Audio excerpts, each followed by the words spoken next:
Dans notre série sur l'avortement, arrivé jusqu'ici, nous avons exploré les arguments logiques et les arguments bibliques qui devaient conduire un chrétien ou n'importe qui à rejeter l'avortement basé sur la nature de l'embryon.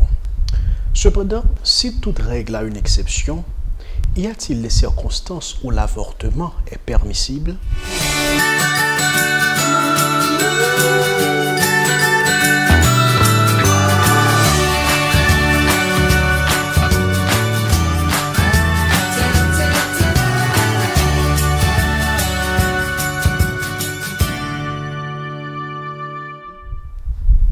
Je suis Jean-Carrie Auguste et vous suivez la rubrique Parlons en famille. Quelqu'un qui a commis un viol a commis un crime. C'est un acte que rien ne peut justifier et qui mérite une sanction pénale rigoureuse.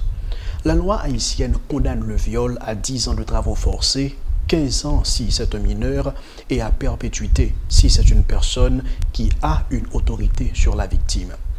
Le jeune analyste politique américain Ben Shapiro dit pour sa part que tout violeur doit être castré puis exécuté. Ce qui n'est pas loin de la pensée de Moïse qui demande la mise à mort de l'homme qui fait violence et qui couche avec une fille déjà engagée. Toutefois, même si la peine de mort est appliquée, mais les dommages sont déjà causés. Le viol consommé laisse des traumatismes profonds et des séquelles psychiques insurmontables. Aurélie, une jeune femme qui a été violée après le tremblement de terre de 12 janvier 2010, dit qu'elle a parfois l'impression qu'elle n'est pas un être humain, tant sa honte et son humiliation sont grandes. À la suite du viol, la victime peut se sentir désorientée, inférieure, développer de la peur des hommes, la peur d'aimer, la peur de la sexualité et la peur d'enfanter. Cela peut aussi être la fin de sa vie sexuelle, au contraire, le début d'une vie de prostitution. Dans cette misérable détresse, quand de surcroît une grossesse est le fruit du viol, c'est le dernier clou qui ferme le cercueil. Une femme n'a d'autre sentiment que l'aversion et la détestation pour le violeur. Chaque jour, elle lutte pour arracher de sa mémoire tous les souvenirs cruels de cet acte odieux non consenti avec indignation. Et voilà maintenant, elle porte dans son sein un bébé dont son père est son violeur. Un être qui va à jamais lui rappeler ce qu'elle cherche désespérément à oublier. Que peut-elle faire dans ce cas? Garder le bébé ou l'avorter? Pour certaines femmes, l'idée de garder le bébé est impensable et je le comprends. Mais juste avant de se précipiter à toute forme de conclusion, faisons ensemble ce raisonnement. Quand un viol a eu lieu et qu'il y a une grossesse, combien y a-t-il de personnes impliquées? Il y a la victime, le violeur et ensuite le bébé. Maintenant, lequel des trois faudra-t-il punir? Le violeur, la victime ou le bébé? Le violeur, évidemment. Mais dans le cas de l'avortement d'un bébé, parce qu'il est le résultat d'un viol, revient à punir le bébé qui est innocent. Le bébé n'a pas participé dans ce viol. Il n'en a pas été responsable. Pourquoi donc faire de lui une autre victime? Un autre point. Est-ce que l'avortement effacera le viol?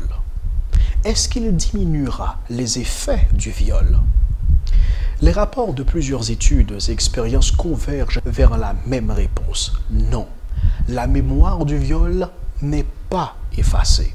Autre que le sentiment de traumatisme du viol qui persiste, s'ajoutera le trauma de l'avortement qui s'accompagne chez beaucoup de sujets de cauchemars ou troubles du sommeil, des pensées récurrentes et intrusives concernant l'avortement ou l'enfant avorté, des flashbacks de l'expérience de l'avortement, des sentiments de deuil intense ou de dépression à la date de l'avortement ou à la date d'échéance de la grossesse avortée. Aussi, il peut y avoir la répression ou déni des pensées ou des sentiments liés à l'avortement, retrait ou éloignement des autres, un sentiment de désespoir ou de futilité face à l'avenir, pensée ou acte suicidaire, des difficultés mentales même. Le docteur David Ferguson a publié le rapport d'une étude effectuée auprès de 500 femmes qu'il a suivies de la naissance à l'âge de 25 ans. Il a observé que l'avortement apparaît clairement comme un facteur contribuant fortement aux problèmes de santé mentale des femmes ayant avorté. Voici les propos du docteur Ferguson. L'avortement est un événement traumatisant de la vie, c'est-à-dire qu'il implique une perte, un chagrin, des difficultés. Et le traumatisme peut, en fait, prédisposer les gens à avoir une maladie mentale. L'avortement est une décision permanente. Une fois que vous avez avorté, vous ne pouvez plus revenir en arrière.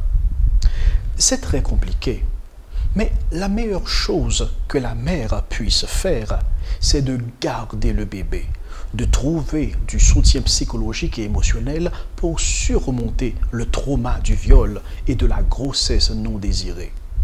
Dans un article publié par Aubrian Damus, un sociologue, anthropologue haïtien, titré « Les viols en Haïti, aspects psychologiques et sociologiques des crimes sexuels », il rapporte l'histoire d'une jeune fille appelée Claudine.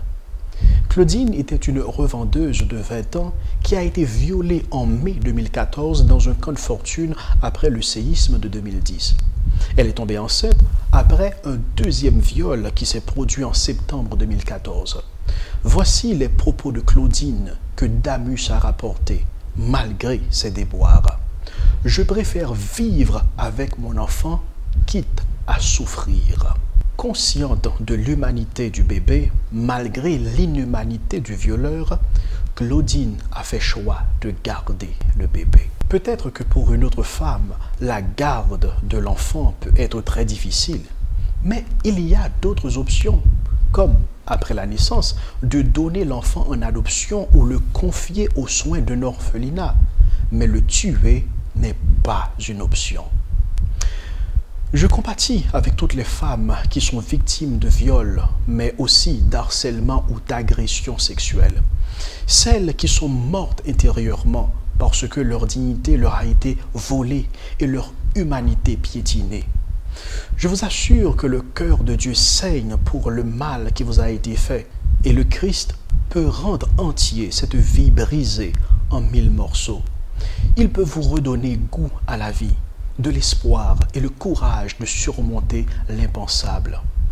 Je sais que vous pouvez avoir de la peine à faire confiance, mais si vous laissez à Dieu la chance de rentrer dans votre cœur, il ne la gaspillera pas, mais il vous affranchira, il vous délivrera, il vous restaurera. Celui que vous portez dans vos entrailles, c'est son enfant. Tout comme il veut que vous soyez son enfant si vous acceptez la main qu'il vous tend. Merci d'avoir suivi cette capsule vidéo. Nous avons regardé l'avortement et le premier cas difficile, la grossesse issue d'un viol. La prochaine fois, nous examinerons un autre cas difficile, l'avortement et la déformation congénitale de l'embryon. C'est quand le bébé souffre d'une complication de santé qui entraîne des handicaps majeurs dont il ne se rétablira pas et qui fera de lui un poids énorme pour sa famille le restant de sa vie. Donc soyez avec nous à la 8e. Je suis Jean-Gary Auguste pour En Famille.